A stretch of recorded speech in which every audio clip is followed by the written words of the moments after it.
মসজিদে নববীর ইমাম, সকলকে আল্লাহ হায়াতে তাইয়্যিবা সিহাতে কুল্লিয়া দান করুন। আমি মনে করি তাদের মতো আলেম বাংলাদেশে 2-1 জন থাকলেও পারে, নাও থাকলে পারে। এত বড় বড় আলেম। আব্দুর রহমান আর-সুদাইস, তার মা মারা গেছেন, কাবার সামনে লাশ রেখে ছেলে দাঁড়ায় বলছে আল্লাহু আকবার, আল্লাহ। কলিজা ছিঁড়া, চোখ দিয়ে পানি আসতে থাকে। ছেলে যদি আলেম হয় আর বাপ মার লাশ সামনে রেখে যদি আল্লাহু আকবার বলে, ওর কলিজা ফাড়ি আর চোখ দিয়ে পানি বের হতে হবে, বের হয়ে আসবে, আল্লাহ আমার মায়ের চিরজনমের মতো বিদায় দিয়ে গেলাম, কিয়ামতের আগে তো আর দেখা হবে না। ওর চোখের পানি মঞ্জুর হয়ে যাবে, ওই দোয়া করবে রব্বির হামহুমা কামা রাব্বায়ানি সগীরা। আরে ছেলেরে কোরআন শিখাইলেন না, মাদ্রাসা পড়াইলেন না, এমনকি নামটাও রাখছেন মন্টু আর সেন্টু। কি কোড়া কপাল।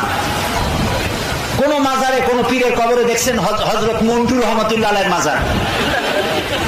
হযরত মাওলানা ডবলু তিনি এখন ওয়াজ করবেন, হাবিজাবি নাম রাখবেন, এটা শয়তান হবে, মানুষ হবে না। এই জন্য পিতামাতার হক তার সন্তানকে ইসলামী নাম রাখা, বাংলা নাম, ইংরেজিতে নাম রাখবেন না, আরবিতে নাম রাখবেন এবং আলেমদের কাছ থেকে জিজ্ঞাসা করে নাম রাখবেন। আল্লাহ যেন তৌফিক দেন, বলেন আমিন। অনেক সময় বলে ফেললাম, আমি এখনই শেষ করব।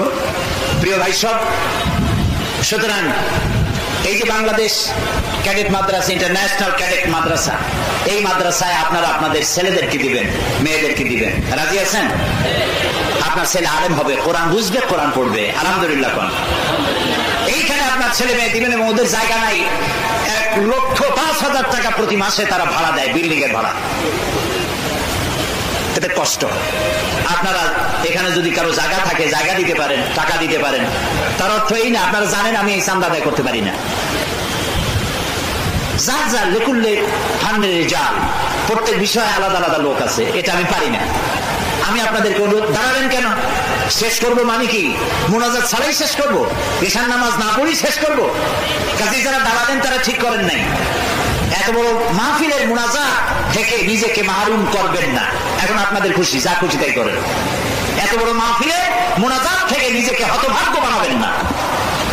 এশার নামাজ বা জামাত পড়েন, নিজেকে সৌভাগ্যবানদের মধ্যে শামিল করেন, বলেন আমিন। তো মাদ্রাসার জন্য আপনারা টাকা দিবেন, পয়সা দিবেন, ছাত্র দিবেন, সহযোগিতা করবেন, আন্তরিকতা পোষণ করবেন সব মাদ্রাসার প্রতি। আল্লাহ যেন কবুল করেন, বলেন আমিন।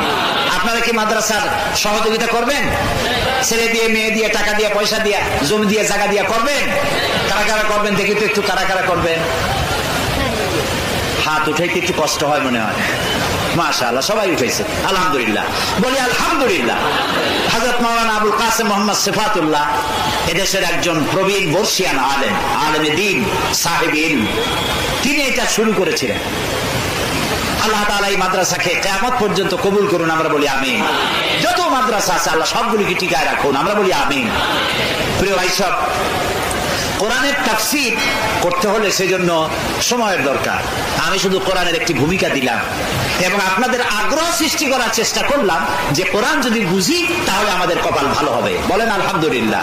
এই যে রমজান মাস গেল, প্রত্যেকই কোরআন শরীফ আমরা পড়ছি প্রায়, ঠিক না ভাই?